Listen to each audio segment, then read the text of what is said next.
पापा कहाँ है। बच्चे से पूछा कि पापा कहाँ है, पापा तो घर में ही थे। बच्चा को सिखा दिए जाओ बोलना कि पापा घर में नहीं है। बच्चा गया दरवाजे पर कहता है कि पापा बोल रहे हैं कि बोल दो पापा घर में नहीं है। बच्चा के झूठ बोलना सिखाए ना, लेकिन बच्चा झूठ नहीं बोला। इसलिए कहते हैं कि बच्चे दिल के सच्चे होते हैं। इसको लगाइए ना क्यों को, बच्चे मन के सच्चे होते हैं। बच्चे कोई भी बात नहीं छुपती है। बच्चे के मन में जैसा आएगा वैसा वो बोल देगा, क्योंकि उसका हृदय अभी बड़ा कोमल है। उसका हृदय एकदम सत्य से भरा हुआ है, लबालब भरा हुआ है। वह जैसा आपको करते देखा, माता पिता को जैसा करते देखेगा कि 4 दिन के बाद बच्चे वही करने लग जाएगा। माता पिता गाली देगा तो 4 दिन के बाद बच्चे भी गाली देना सीख जाएगा। माता पिता ध्यान करेगा तो 4 दिन के बाद बच्चे भी ध्यान में बैठना सीख जाएगा। एक जगह मैं सत्संग में गया था, पूर्णिया जिला में पड़ता मलहरिया गांव। वहाँ सत्संग करने गया। सुबह में से स्तुति प्रार्थना हो रही थी, घर में ही बैठ करके। घर के सभी सदस्य बैठे हुए थे, नहा धो करके एकदम फ्रेश होकर सभी बैठे हुए थे। स्तुति प्रार्थना के बाद हम लोग थोड़ी देर ध्यान में बैठे, और वहाँ जितने बच्चे थे सब बच्चे एकदम चुपचाप शांत भाव से बैठे रह गए। कभी कोई हल्ला नहीं किया। बहुत जगह देखते हैं कि बड़े लोग जो ध्यान में बैठते हैं तो बच्चे एकदम दूसरे को चिकुटी काट करके तो खूब हंसता है। उनको लगता है कि ये क्या हो रहा है, खूब हंसेगा, उसमें ध्यान भंग कर देता है। लेकिन वहाँ के जितने बच्चे थे सब बच्चे एकदम चुपचाप ध्यान में, एकदम सत्संग में एकदम शांत से बैठे रह गए। ध्यान के बाद मैंने पूछा, इतने बच्चे हैं कोई शोरगुल नहीं किया, क्या कारण है? घर वाले ने बताया हम लोग रोज बैठते हैं ध्यान में, इन लोग को भी बैठाते हैं, इन लोग को भी सत्संग में बैठाते हैं। हम बच्चे में संस्कार तो देखना चाहते हैं लेकिन संस्कारी बनाना नहीं चाहते। हम माता पिता है सत्संग में तो जाते हैं लेकिन बच्चे को उंगली पकड़ के सत्संग में ले जाना नहीं चाहते। क्यों? ये सोचते हैं कि बच्चे की अभी उम्र नहीं हुई है। उम्र का कोई ठिकाना है? कोई ठिकाना है उम्र का? इस शरीर का कोई ठिकाना नहीं है। संत ने कहा जो तन में सांस चले क्या पता चले न चले, जो तन में सांस चले क्या पता चले न चले। मिला जो मौका, मिला जो मौका, मौका न बार बार मिले। जो तन में सांस चले क्या पता चले न चले। इस शरीर में जो सांस चल रही है क्या पता है कि दोबारा चले या नहीं चले। जो मौका मिला है मनुष्य जीवन का सुनहरा अवसर, इसको व्यर्थ में नहीं गंवाना चाहिए। बच्चे कहते हैं कि हमारी तो उम्र नहीं हुई अभी से। हम लोग को पूछते हैं बाबा ये कौन उम्र है महात्मा बनने का? बहुत ऐसे लोग 80 साल के हो गया है, 90 साल का हो गया है, वो कहते हैं कि इतनी छोटी उम्र में बाबा बन गए। मैं कहता हूँ कि बाबा आप तो 80-90 साल का हो गए, आप बाबा बन जाइए। तब कहता अब नहीं होगा। हम लोगों से कहते हैं बहुत छोटी उम्र है और उनकी 80-90 साल हो गया, कहता कि हम नहीं बन पाएंगे, घर नहीं छूटता है, मोह नहीं छूटता है, तो कैसे बाबा बन पाएंगे? अब मोह नहीं छूटता है तो सुख भी नहीं मिलता है। तब मिलेगा सुख, तब मिलेगा जब मोह को छोड़िएगा। और बच्चे से सेवा तब लीजिएगा जब बच्चे को संस्कार सिखाइएगा। हम बच्चे के सामने जैसा करते हैं वैसा ही 4 दिन के बाद बच्चा करने लगता है। कहा जाता है एक बार एक महात्मा जी एक भक्त के यहाँ रोज आया जाया करते थे। महात्मा जी भक्त के यहाँ आया जाया करते थे, आते जाते पूरा घर उनका भक्त बन गया, परिवार उनका भक्त बन गया। संयोग ऐसा हुआ कि साल 2 साल तक महात्मा को उस घर में जाने का अवसर नहीं मिला। ध्यान दीजिएगा, बच्चे हमारे कैसे बिगड़ते हैं इस पर सभी लोग ध्यान दीजिएगा। संयोग ऐसा हुआ कि साल 2 साल तक बच्चे को उस भक्त के घर में जाने का अवसर नहीं मिला। तब हुआ क्या, इधर तो सारा सिस्टम बदल गया। इसलिए कहते हैं कि संत का आना बसंत का आना दोनों बराबर होता है। बसंत आती है तो पूरी प्रकृति मुस्कुराती है। बसंत ऋतु माघ फागुन के बाद फागुन महीने में जो ऋतु आती है उसको बसंत ऋतु कहते हैं। उस ऋतु में सभी पेड़ एकदम हरे भरे हो जाते हैं, सभी पेड़ में हरी हरी पत्ती, हरे हरे कोंपले आ जाते हैं। और संत का आना बसंत का आना दोनों बराबर इसलिए होता है, बसंत ऋतु आती है तो प्रकृति मुस्कुराती है और संत आते हैं तो हमारी संस्कृति मुस्कुराती है। जैसे आचार्य चाणक्य ने कभी कहा था कि जिस गांव में बारिश नहीं होती है वहां की फसलें नष्ट हो जाती है, और जिस घर में जिस समाज में संतों का सत्संग नहीं होता है तो वहां की नस्लें नष्ट हो जाती है।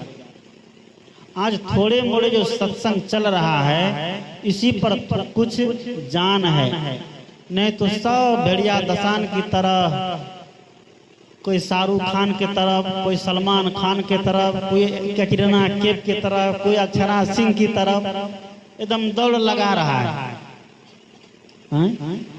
सब दौड़ लगा रहा है भेड़िया धसान की तरह। और वहां जैसे भी लाठी भी खाना पड़े, डंडा भी खाना पड़े तो कोई फर्क नहीं पड़ने वाला, एकदम आंख नमरा नमरा के एकदम देखते रहता है, सुनते रहता है। और कहीं सत्संग हो तो उसके लिए कहेगा हमरा तो निमंत्रण नहीं दिलके, केना जाइए सत्संग। इस सत्संग कोई नौता नहीं है, सत्संग कोई सुपारी नहीं है, सत्संग कोई निमंत्रण नहीं है।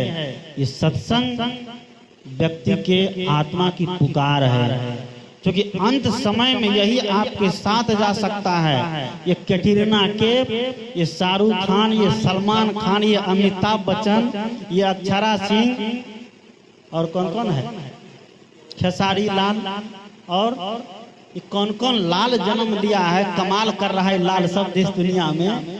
ये सब कोई आपके साथ जाने वाला नहीं है। आपके साथ अगर जाएगा तो क्या जाएगा, यही सत्संग जाएगा, संतों का संग जाएगा। हम जितना देर संतों का संग कर लेते हैं, सत्संग में बैठ लेते हैं, समझिए कि वही मेरा अपना समय है। हजूर कबीर ने कहा क्या कि जो दिन जाए सत्संग में जीवन का फल सोए, जीवन जोवन राजमद अविचल रहे न कोई, जो दिन जाए सत्संग में जीवन का फल सोए। जितना दिन सत्संग में बीतता है वही हमारे क्या है, अपना खुद का जीवन है। तो महात्मा जी जब आना जाना बंद कर दिए 2 साल तक, यहाँ सब संस्कार भूल गए, बड़े लोग भी भूल गए, बच्चे भी भूलने लग गए। 2 साल के बाद महात्मा जी को याद आया, नहीं चकई गांव में हमारा एक शकील देव बाबू भक्त है, वहां चलना चाहिए। वहां जब महात्मा जी पहुंचते हैं शकील देव बाबू के यहाँ, देखते हैं बाबू पूरा सिस्टम बदल गया है। बड़े लोग तो थोड़ा जानते थे कि संत आए हैं कैसे आदर किया जाए, आदर भाव करके संत को बैठाए। बैठाने के बाद छोटे छोटे बच्चे चले गए थे पढ़ने के लिए।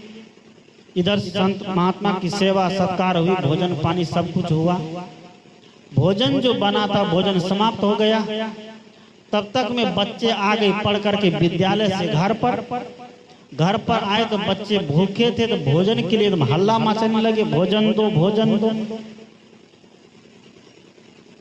इतना हल्ला मचा कि माँ परेशान हो गया, अब क्या करें। उसका भोजन का प्रबंध करने के लिए चली गई और तब तक मैं बच्चे से कह दी कि जाओ तुम्हारे गुरुजी आए हैं, हाथ में फूल ले लो, बच्चे को संस्कार दीजिए। कुछ नहीं, खाली हाथ बंदगी नहीं कराइए, प्रणाम नहीं कराइए, हाथ में फूल दे दीजिए, तब संतों के बंदगी, माता पिता की बंदगी करवाइए, संस्कार है। तो हाथ में फूल दे दिए बच्चे को, माँ ने कहा कि जाओ गुरुजी को बंदगी करके आओ। माँ ने सोचा कि बच्चा जब तक गुरुजी के पास जाएगा तब तक इनको हम गुरुजी वहाँ कुछ रोक करके कुछ बातचीत करेंगे, कुछ सिखाएंगे, कुछ पढ़ाएंगे, तो उतने में हम खाना बना करके तैयार कर देंगे। बच्चा गया हाथ में फूल लेकर के। संयोग की बात, उसी समय महात्मा जी आराम जो कर रहे थे, उठे थे, बाथरूम चले गए। बच्चा गुरुजी के कमरे में जाकर हाथ में फूल लेके खड़ा है, इधर देख रहा है, उधर देख रहा है, गुरुजी मिलिए नहीं रहे, गुरुजी है ये नहीं है। थोड़ी देर के बाद उधर से माँ आती है, पूछती है गुरुजी को प्रणाम किए?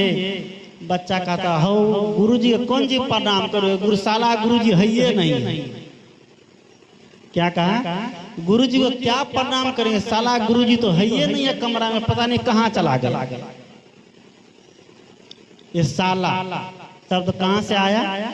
घर से ही निकला होगा या विद्यालय से निकला होगा, कहीं से तो आखिर निकला ना। तो बच्चे ने जैसा सुना बड़े लोगों से, माता पिता से, बच्चे ने उसको क्या क्या तुरंत धारण कर लिया। इसलिए सदगुरु कहते हैं कि हम बच्चे को सुंदर देखना चाहते हैं, चैत्रवान देखना चाहते हैं, हम बच्चे को राष्ट्रभक्त देखना चाहते हैं, तो हमें वैसे संस्कार बच्चों में भरना पड़ेगा। याद करिए उस बात को। आजकल तो माता पिता के पास टाइम नहीं है कि बच्चे को लेकर बैठे, बड़े बड़े महापुरुषों का, देशभक्तों की कहानी सुनावे, ताकि हमारा बच्चा उस देशभक्तों की कहानी सुन करके उसके रास्ते पर चलने के लिए तैयार हो, जिसके नाम पर हमारे देश का नाम भारत पड़ा है। वह भरत शकुंतला और दुष्यंत का पुत्र, देखिए कितना मेघावी, कितना प्रतापवान, कि शेर के मुंह में शेर का जबड़ा पकड़ के फाड़ देता है और जंगल में रहकर शेर के साथ खेलता है। हमारा बच्चा तो बिल्ली के साथ नहीं खेल पाता है। क्या खेलता है? क्यों? माता सिखाती है बच्चे को, जल्दी भागो नहीं तो बिल्ली आ जाएगी, चुप हो जाओ नहीं तो बिल्ली आ जाएगी, चुप हो जाओ नहीं तो बाबाजी पकड़ लेगा। अब बच्चा डर से महात्मा के पास भी नहीं जाते।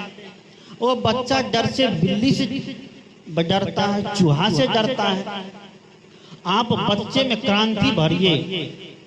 जिस देश के रहने वाले हमें भारत देश, जिसके नाम पर हमारे देश का नाम भारत पड़ा है, वह शकुंतला और दुष्यंत का संबंध जंगल में होता है। जंगल में उसका जन्म होता है। जंगल में जन्म लेकर के वह बच्चा शेर के साथ खेलता है, उसका दांत गिनता है।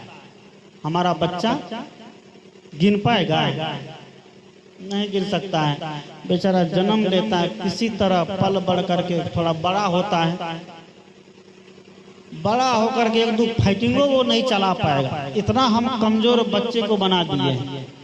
बच्चे को मजबूत बनाइए, उसे सिखाइए, हर कठिन परिस्थिति का सामना करने के लिए सिखाइए। विद्यालय भेजिए तो कभी कभी उसके पॉकेट खाली भेजिए, पैसा देकर मत भेजिए, ताकि बच्चे को एहसास होगा कि पैसा क्या होता है, रुपया क्या होता है एक दिन नहीं मिलने के बाद। और रोज उसके पॉकेट में रुपया देकर भेजिएगा तो वह बच्चा आपका रुपया का कदर नहीं करेगा। इसलिए बच्चे को देव और भगवान बनाना माता पिता के हाथ में है। माता पिता साक्षात उसके लिए भगवान और भगवती है, लेकिन माता पिता ऐसा संस्कार क्या दे रहा है? नहीं देता है। आज ये संस्कार बिल्कुल बंद हो गया। पहले के बूढ़े लोग, दादा हो या दादी हो, पोता पोती को बगल में सुनाते थे और पुराने पुराने ऋषि महर्षि महापुरुषों की कहानियां सुनाया करते थे। बच्चे माँ की गोदी में ही, दादी की गोदी में ही देशभक्ति सीख जाते थे, धर्म की बातें सीख जाते थे। आचरण और चरित्र की बातें सीख जाते थे। आज तो बच्चे देखते हैं पढ़ लिख करके MA BA PhD कर लेता है, सब कुछ कर लेता है, लेकिन बच्चे से पूछ लीजिए कि हमारे देश के 5 ऐसे राष्ट्र भगत का नाम बताइए, तो बता देगा, वो कपाड़ नोचेगा। राष्ट्र भगत किसको कहते हैं? मैंने एक बच्चे से कहा, हमारे आश्रम पर आया था, जब बच्चा सब आया तो मैंने उनसे पूछा कि कोई राष्ट्रीय गीत सुनाओ, कोई राष्ट्रीय गीत सुनाओ। तो कहा था पुदीना वाला गीत सुना दे, पुदीना कौन बादाम वाला गीत सुना दे, कौन गीत आया है आजकल। मैंने कहा कि राष्ट्रीय गीत सुनाओ, तो बच्चा को राष्ट्रीय गीत से कभी परिचय नहीं है, तो क्या बच्चा सुना पाएगा? नहीं सुना सकता है। हम बच्चे को वह गीत सुनावे, बच्चे को वह राम महापुरुष को कहानी सुनाया करें। आप लोग जानते होंगे 1919 ईस्वी में जालियांवाला हत्याकांड हुआ था बाग में, जालियांवाला बाग में हत्याकांड हुआ था 1919 ईस्वी में। अंग्रेज सुपरिटेंडेंट ने बाग के मेन गेट पर तोप ला के लगा दिया, भागने की कोई जगह नहीं थी। ध्यान दीजिएगा, आज का प्रसंग ही कुछ वैसा, इसलिए मैं उसी प्रसंग की तरफ जा रहा हूँ, क्योंकि बच्चे का जन्मदिन है। ये राम की कहानी, कृष्ण की कहानी, सबरी की भक्ति तो रोजे सुनते हैं। कभी कभी ऐसे विचार सुनिए जिसके बदौलत जीवन हमारे युवा पीढ़ी भी धर्म के रास्ते पर चलने के लिए तैयार हो। उस जालियांवाला बाग के मेन गेट पर अंग्रेज सुपरिटेंडेंट ने अपना तोप ला के लगा दिया और बिना चेतावनी दिए अंधाधुंध गोलियां चलाना चालू कर दिया। उस बाग के अंदर हजारों वीर सैनिक हमारे मीटिंग कर रहे थे, विचार कर रहे थे कि हमारे देश आजाद कैसे होगा, हमारे देश में क्रांति कैसे घटित होगी, जिसके बदौलत हमारा देश आजाद होकर के हम स्वतंत्र नागरिक बनकर अपने देश में रहें। इसी विषय बिंदु पर विचार कर रहे थे और अंधाधुंध गोलियां चलाना चालू कर दिया। मिनटों में बहुत हमारे वीर सैनिक शहीद हो गए, मर गए। रास्ता नहीं था निकलने का, भागने का कोई रास्ता नहीं था। कुछ सैनिक जालियांवाला बाग में कुआं था, उसी कुआं में कूद करके अपना जान दे दिया। कुछ सैनिक किसी तरह अपनी जान बचाकर इधर उधर से भागे। जो बच गए, बचे हुए सैनिक अपने देश के लोगों का जब नरसंहार वहां देख करके उसे बहुत वेदना आई कि मेरे ही देश में एक विदेशी आकर के राज कर रहा है और मुझे ही मार रहा है। उसी में एक बच्चा था जो बहुत कम उम्र का था, जिसका नाम था उद्धम सिंह। उद्धम सिंह नाम का एक बच्चा था। उसने अपने कंधे पर अपने वीर योद्धा की लाश को ले जाकर के दफनाया, सबका अंतिम संस्कार किया। आंसू भी बह रहे हैं और अंतिम संस्कार भी कर रहे हैं। कैसा होगा वह दृश्य जिस दिन जालियांवाला बाग में अंधाधुंध गोलियां चली होगी। सबकी अंतिम क्रिया करने के बाद उसी दिन उसी चीता पर बैठ करके वह बच्चा संकल्प लेता है कि जिस तरह एक अंग्रेज अधिकारी ने हमारे देश में घुस करके हमारे वीर योद्धा पर गोलियां चलाया है, हमारे वीर सैनिक को मारा है, एक दिन मैं भी इसी तरह उनके देश में जाकर के, उनके संसद भवन में जाकर के उनको इसी तरह मैं भी मारूंगा। गरीब घर का बच्चा था उद्धम सिंह, मेहनत मजदूरी करके, बढ़ई का घर का बेटा था, लकड़ी का काम करता था, मेहनत मजदूरी करके कुछ पैसा इकट्ठा किया और उस पैसा इकट्ठा करके एक रिवॉल्वर खरीदा। जान दीजिएगा, आप लोग कहिएगा साधु महात्मा की सब बात नहीं करनी चाहिए। जहाँ देश की बात आती है वहाँ राइफल, आइटम बम, भाला बर्ची सब उठा लेना चाहिए, वहाँ पर साधुता कोई मोल नहीं है। उद्धम सिंह ने क्या किया, मेहनत मजदूरी करके एक रिवॉल्वर खरीदता है और वह रिवॉल्वर लेकर के चल देता है इंग्लैंड की तरफ। पैसा सब खत्म हो गया, होटल में काम करता है, दूसरे के जूठे थाली बर्तन धोते हैं। धोते धोते पैसा कमाते कमाते किसी तरह वह पहुंचता है कहाँ? ब्रिटेन। ब्रिटेन में पहुंचकर ठीक उसी दिन पहुंचा, 20 साल के बाद। अब सोचिए, हम तो संकल्प लेते हैं आज कल ही हमारा संकल्प टूट जाता है। और 20 साल के बाद वह नौजवान पहुंचता है ब्रिटेन, और ठीक उसी समय में पता लगाया कि कब उनका प्रमोशन होगा। क्योंकि बहुत अंग्रेज भारत में आकर के वह अधिकारी भारत के बहुत नौजवान सैनिकों को मारा था, बहुत अंग्रेज के प्रति बहुत अच्छा काम किया था, तो उसका प्रमोशन हो रहा था उसी समय। यह संसद भवन पहुंच गए हैं, पार्लियामेंट में पहुंचे हुए हैं, खचाखच भीड़ वहां लगी हुई है। उधम सिंह उस भीड़ में पहुंच करके देखा कि अब इसके गले में माला डाल करके इसका प्रमोशन किया जाएगा, इसको सम्मानित किया जाएगा कि तुमने भारत के इतने वीर सैनिक को मार करके ब्रिटेन का नाम ऊंचा किया है। उसको जैसे ही सम्मानित किया जाएगा, उधम सिंह आराम से खड़ा होता है और आराम से चला जाता है मंच के पास, और उस अधिकारी के सीने में गोली मार देता है। जैसे गोली मारा तुरंत वो ढेर हो गया। पुलिस लोग थी जो उनके फोर्स बॉडीगार्ड सब देखते रह गए। उधम सिंह मार दिया और आराम से वहीं पर खड़ा है, कोई डर उनको नहीं है, कोई डर नहीं है, बिल्कुल एकदम हंसते एकदम खड़ा है, मुस्कुरा रहा है। वहां के जो सैनिक बॉडीगार्ड थे वह उधम सिंह को छूना क्या, पकड़ना क्या, उनकी ओर देखना भी वह नहीं चाह रहा है कि कहाँ का ये नौजवान है जो इतना बड़ा काम कर गया है, इतनी बड़ी सभा में इतने बड़े अधिकारी को मार दिया। उधम सिंह अपना रिवॉल्वर फेंक दिया, कहा कि मुझे गिरफ्तार करो, मैं तुम लोगों के अनुसार कौन हूँ? खूनी हूँ, मैंने तुम्हारे आदमी को मारा, मुझे तुम गिरफ्तार करो। कोई गिरफ्तार नहीं कर रहा है, कोई उसकी तरफ बढ़ ही नहीं रहा है। कि पता नहीं कि अकेला भारतीय जैसा दिख रहा है, अकेला भारतीय यहाँ आकर के इतना उद्यम मचा सकता है। पता नहीं इसको पकड़ने के लिए जाएंगे तो इसके शरीर में क्या है नहीं है, कहीं हम लोग को भी घायल कर दे। उधम सिंह ने कहा कि पकड़ लो मुझे, अब मैं तुम लोगों को कुछ नहीं करूंगा, मुझे जो बदला लेना था वो मैंने ले लिया।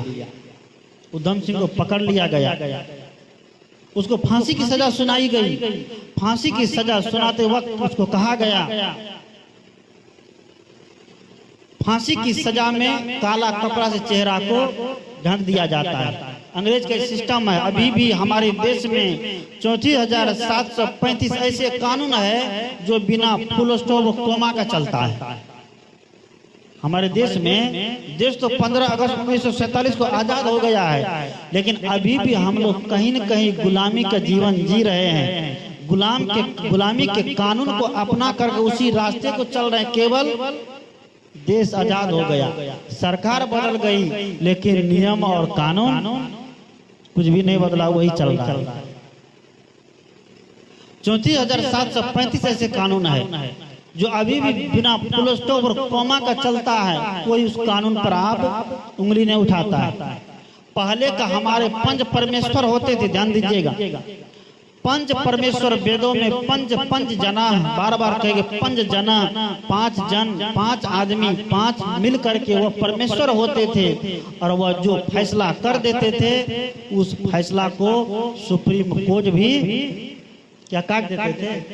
नहीं काटते। अभी भी जाकर देखिए, जो फैसला सुप्रीम कोर्ट में नहीं हो पाया वह लिख कर भेज देता, जाइए सामान में बैठ करके सुलह कर लीजिए। 5 आदमी जिस फैसले को पहले कर देते थे वह बिल्कुल राफ साफ हो जाता था। आज और वह मामला कहीं कोर्ट में चला गया, वह मामला कहीं कोर्ट में चला गया, दोनों पक्ष को दौड़ते दौड़ते अब कितना जोड़ा चप्पल घिसेगा इसका कोई लिमिटेशन नहीं है कोई लिमिट। कितना जोड़ा चप्पल घिसेगा, वकील तारीख पर तारीख लेगा, सब तारीख में उसको 100-200 रुपया देकर आइए, उनका भी काम चलते रहे। क्योंकि हमारे संविधान में लिखा है कि प्रत्येक व्यक्ति अपनी वकालत खुद कर सकता है। प्रत्येक व्यक्ति अपनी वकालत खुद कर सकता है, लेकिन एक अलग से वकील रख करके उसको हम खर्चा देते जाए। मैंने कहा समय तो बहुत हो गया है, 8:30 बजे तक ओवर करना है। टाइम यहाँ 8:05 हो गया है। आइए मैं अपनी विषय वस्तु की ओर आता हूँ। वह उनको काला कपड़ा डाला गया मुंह पर।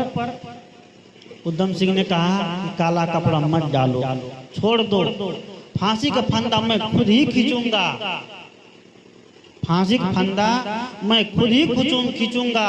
मैं भारत से आया हूं, मैं तुम्हारे हाथ मरना नहीं चाहता, क्योंकि मुझे मौत पसंद है। हम भारतीय हैं, हम मरने से नहीं डरते हैं, क्योंकि हम देश की रक्षा करते करते अभी अपने भजन में सुना ना, गीत में क्या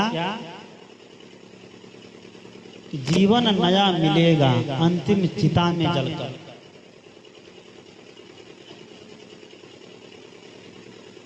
इंसानियत के सर पर इज्जत का ताज रखना, तनमन की भेंट देकर भारत की लाज रखना, जीवन नया मिलेगा अंतिम चिता में जलकर। अरे मातृभूमि की रक्षा करते करते, देश की रक्षा करते करते, सत्य के रास्ते पर चलते चलते, धर्म के रास्ते पर चलते चलते अगर मर जाना पड़े तो फिर हमें एक नई चेतना जग जाएगी, हमारा एक नया जन्म मिल जाएगा, फिर हमारी मौत नहीं होगी, फिर पुनर्जन्म होकर के फिर हम मातृभूमि की रक्षा के लिए ही आएंगे। ये काम हमें करने की आवश्यकता है। वह उन महापुरुष आज हमारे बीच तो नहीं है, लेकिन उनकी यादें हमारे बीच है। मैंने कहा शिक्षा और संस्कार, हम बच्चों को शिक्षा दीजिए, खूब पढ़ाइए, लेकिन संस्कार दीजिए। शिक्षा दीजिएगा तो भरण पोषण करेगा, खिला देगा, पिला देगा, और संस्कार नहीं रहेगा तो माता को माँ और पिता को पिता नहीं समझेगा। एक बार 2 माँ पानी का घड़ा लेकर के जा रही थी। पानी का घड़ा लेकर के 2 माँ जा रही थी। उधर से दोनों माँ के लड़के आ रहे थे। इधर से दोनों माँ है, उधर से दोनों बेटा है। दोनों के जाते जाते दोनों बातचीत कर रही है।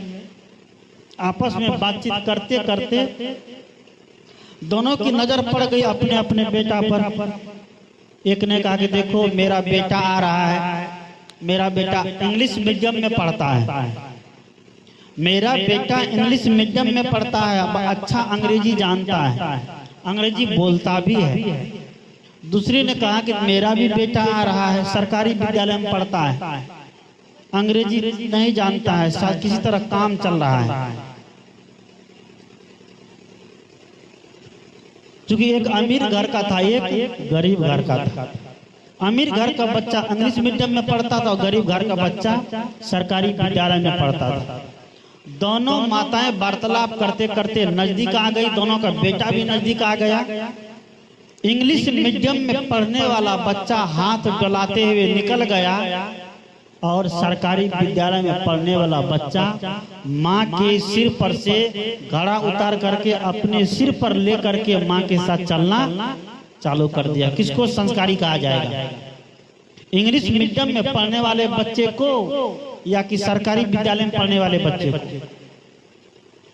इंग्लिश मीडियम में पढ़ने वाला बच्चा माँ का कदर नहीं किया, पिता का कदर नहीं किया। ये कोई जरूरी नहीं है जो इंग्लिश मीडियम में पढ़ता है वो माता पिता कदर नहीं करता, वह भी करता है। अगर नैतिक शिक्षा उसको दिया जाए, नैतिकता का बोध उनको कराया जाए, तो अंग्रेजी पढ़ने के बाद भी बच्चा संस्कारी रहता है। मैं ये नहीं कहता कि आप अंग्रेजी मत पढ़िए, अंग्रेजी भी पढ़िए, लेकिन आप अपने संस्कार को मत भूलिए। आपका संस्कार क्या है, आप उस संस्कार को नहीं भूलिए। हमारे यहाँ की संस्कृति है कि माता को देव कहे गए, लेकिन आज बहुत लोग माँ को मोम बना दिए। मोम मतलब, मोम का मतलब होता है सुरक्षित लाश, यानी कि माँ मर गई जिंदे जीते जीते। अब पिता को क्या बना दिए? डेड, मोम और डेड, क्या कि मोम और डेड। और बच्चे का नाम जब सुनिए, हम लोग से भी कहते हैं बाबा बच्चे का नाम रख दीजिए। बच्चे का नाम कहीं रख दिए राजकुमार, बच्चे का नाम कहीं रख दिए श्याम, बच्चे का नाम कहीं रख दिए घनश्याम, बच्चे का नाम कहीं रख दिए भानु प्रताप। तो माता पिता का ये नाम नहीं बढ़िया, क्या नाम रखिए? ये पुराना नाम है, नया नाम क्या रखिए? बच्चे का नाम कहीं टिंकू रख दीजिए, हाँ ये नाम बढ़िया है, सीरियल वाला नाम। कौन? ये चैनल वाला नाम। बच्चे का नाम कहीं पिंकू रख दीजिए, हाँ ये नाम बढ़िया है। बच्चे का नाम कहीं स्टील रख दीजिए, हाँ ये नाम बढ़िया है। इसको नया नाम कहा जाता है। ये भानु प्रताप, राम, श्याम, गौतम बुद्ध, ये नाम क्या हो गया? पुराना हो गया। नाम कभी पुराना नहीं होता, नाम नाम है। टिंकू नाम रखते हैं, टिंकू का मतलब होता है, अंग्रेजी डिक्शनरी खोलिए, टिंकू का मतलब होता है कि आवारा बच्चा। माँ बाप का नाम क्या है?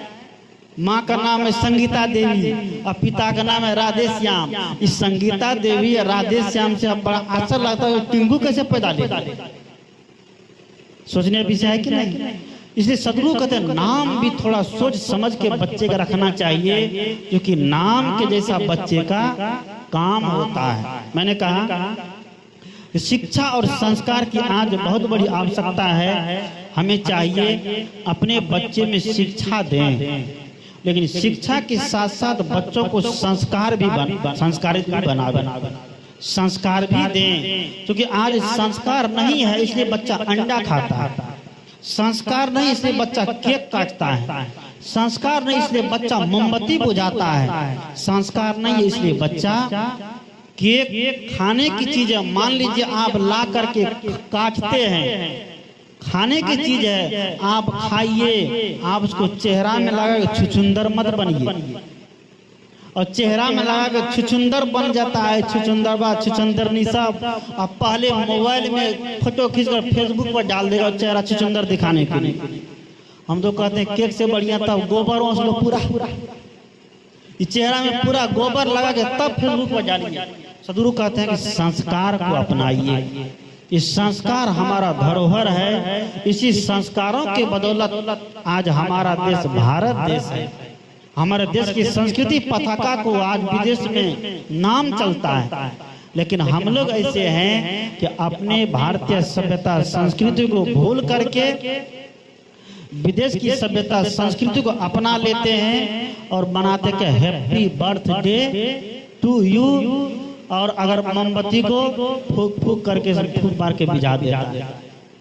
आज बच्चे के जन्मदिन के अवसर पर अपने बच्चे से गरीब बच्चों के लिए कुछ दान करवाइए। जन्मदिन मनाने का प्रक्रिया अपनाइए, भारतीय सिस्टम।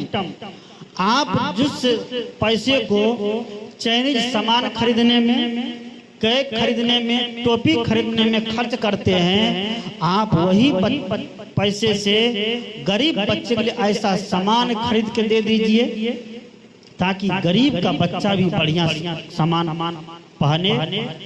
चप्पल खरीद के दे दीजिए, जूते ठंडी में खरीद के दे दीजिए, कपड़े खरीद के दे दीजिए। और ये संस्कृति आप बच्चों में डालते हैं तो समझिए कि आपका बच्चा सही में जन्मदिन मना रहा, बर्थडे मना रहा, नहीं तो सब बर्थडे हो जाएगा। ये ऐसी संस्कृति आज अपनाना बहुत जरूरी हो गया है।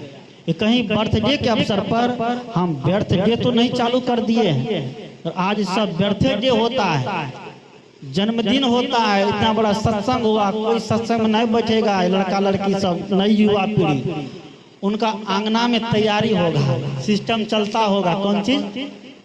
केक सजाने का। और थोड़ी देर के बाद देखिएगा, थोड़ी देर के बाद हैप्पी बर्थडे टू यू होगा, और उसके बाद क्या? फटाफट फूटने लग जाएगा। फटाफट फुट फुट करके जिस पैसे को हमने पसीना से कमाया है, 1 मिनट में उसको फोड़ फाड़ के बर्बाद कर देते हैं। सदगुरु कहते हैं कि सुधारिए, लौटिए अपनी संस्कृति की ओर। मैंने कहा कि शिक्षा और संस्कार, शिक्षा की आज महती आवश्यकता हम लोगों को है, लेकिन वैसी शिक्षा जिस शिक्षा से हमारा समाज नैतिक बने, जिस शिक्षा से हमारे जीवन में नैतिकता बढ़े। आज नैतिकता की आवश्यकता है। हमने देवी और देवता का तो खूब पूजा किया है। हमने 3300 करोड़ देवी देवता को अपने घर में बैठा के रखा है। चारों धाम हमने घूम लिया है। कोई ऐसी जगह हमने नहीं छोड़ा कि जहां हमें नहीं घूमना चाहिए। कोई ऐसा तीर्थ नहीं छूटा हमसे जो तीर्थ नहीं करना चाहिए। लेकिन अभी भी जीवन नैतिक नहीं बना, अभी भी जीवन सुख शांतिमय नहीं बना, तो फिर अब कब बन सकता है? सदगुरु कहते हैं आइए इस सत्संग की ओर, क्योंकि सत्संग सभी गुणों का खान है, सत्संग सभी सुखों की जगह है, सत्संग परिवर्तन प्रवर्तक स्थल है, जहां बैठने से हमारे जीवन के सारे कलमश समाप्त हो जाते हैं। इस सत्संग में आप अपने बच्चों को जोड़िए। सत का संग, गांधी जी विदेश जा रहे थे। विदेश जाते हुए गांधी को उसकी मां ने कहा, बेटा तुम विदेश जा रहे हो, खबरदार सावधान रहना, मांस मत खाना, शराब मत पीना, दूसरे की बहन बेटी पर गलत निगाह मत डालना। गांधी ने कहा कि मां, एक बार तुम अपनी आंख बंद करके अपने हृदय से पूछो कि मैंने गांधी को सही मां बन के जन्म दिया है कि नहीं दिया है। अगर तुम गांधी को एक तपस्या से जन्म दी होगी तो गांधी के एक दिन आंधी चलेगी, गांधी कभी भी तुम्हारे नाम का नीचा नहीं होने देगा। इसलिए देखते हैं, कहते हैं कि जीवन भर घूमे बाबा एक लंगोट में, आज बैठे 1500 के नोट में बैठे हैं ना। गांधी क्या चली तुम्हारे नाम की आंधी, जीवन भर घूमे एक लंगोट में, आज बैठे 1500 के नोट में। अगर गांधी किसी के जेब में नहीं रहे तो यहाँ से जो कि हट जा सकते हैं।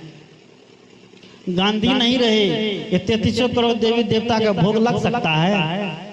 गांधी नहीं रहे ये लक्ष्मी मैया जो कहते हैं सब कुछ देती है, वो गांधी नहीं रहे तो लक्ष्मी मैया कहाँ से लाकर देगी? दे सकती है? नहीं देगी। गांधी नहीं रहे तो दुनिया में कोई भी काम नहीं हो सकता है। इसलिए गांधी ने ऐसी आंधी चलाई, चरित्र का, देशभक्ति का, राष्ट्रभक्ति का, सत्य का, अहिंसा का, ब्रह्मचर्य का, ओस्तय का, कि आज उनका गुणानुवाद हो रहा हमारे देश में। सदगुरु कहते हैं हम भी अपने बच्चे को यही सीख दें, सत्य बोलने के लिए, सही रास्ते पर चलने के लिए, सदमार्ग पर चलने के लिए। जो बच्चा सत्य बोलना सीख जाता है, माता पिता संत गुरु के प्रति श्रद्धा करना सीख जाता है, देश के प्रति, राष्ट्र के प्रति समर्पित रहना सीख जाता है। आज हमारे बच्चे कोई एमएलए बनता है, कोई एमपी बनता है, कोई मुखिया बनता है, कोई वार्ड मेंबर बनता है, कोई सरपंच बनता है ना। अब मेंबर, वार्ड मेंबर, सरपंच, मुखिया बनने के बाद बेईमानी निकल जाता है। जब तक नहीं बना, बुरा नहीं मानिएगा, बहुत मुखिया, बहुत सरपंच, बहुत वार्ड मेंबर ईमानदार भी होते हैं, सब वैसे नहीं होते हैं। लेकिन जब जीत करके घर जाता है, हम जब हमको कोई काम लग गया, इंदिरा आवास पास कराना हो, एक तो कितना लग चाहिए, क्योंकि आज मत भी बिकता है। एक मुखिया जी जितने में करोड़ रुपया खर्च करता है तो 5 साल में 5 करोड़ कमाएगा भी ना, कहाँ से लाएगा? जितने समय हमको 500 रुपया दिया, एक बोतल दारू दिया, एक तो मुर्गा दिया, सब मिला कितना हो जाएगा? बहुत 1000-1500। एक बोतल दारू, एक मुर्गा और 500 रुपया जितने के समय दिया, और जीवन भर 5 साल तक हमसे कितना लुटेगा इसका कोई ठिकाना नहीं है। सदगुरु कहते हैं हमारा नेता ईमानदार हो, हमारा नेता घूसखोर नहीं हो, हमारा नेता सत्यवादी हो, हमारा नेता सेवा परायण हो। क्योंकि नेता बनते हैं सेवा करने के लिए, और सेवक बनकर की कोई जनता के ऊपर राज कर सकता है। कोई चाहेगा कि हम नेता बनकर के राज करेंगे तो नहीं कर पाएगा। सदगुरु कहते हैं कि हम अपने बच्चे को नैतिकता सिखावे, हम अपने बच्चे को धर्म सिखावे, हम अपने बच्चे को सत्य सिखावे, ताकि हमारा बच्चा आगे चल करके सत्यवादी बनेगा, धर्म परायण बनाएगा। आइए, समय 8:20 हो गया है। 10 मिनट के अंदर मैं अपनी बात को समाप्त कर देता हूँ।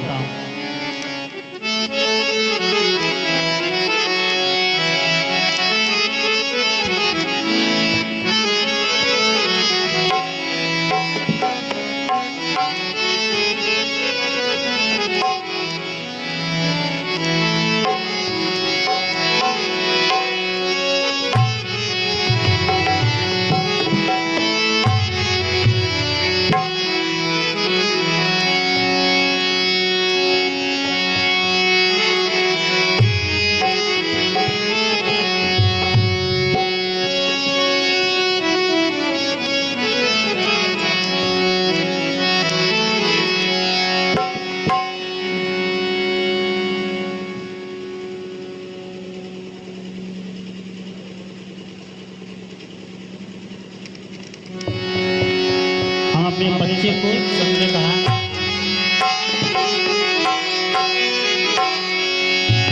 भूल कर संग में जाया न कीजिए, भूल कर संग में जाया न कीजिए।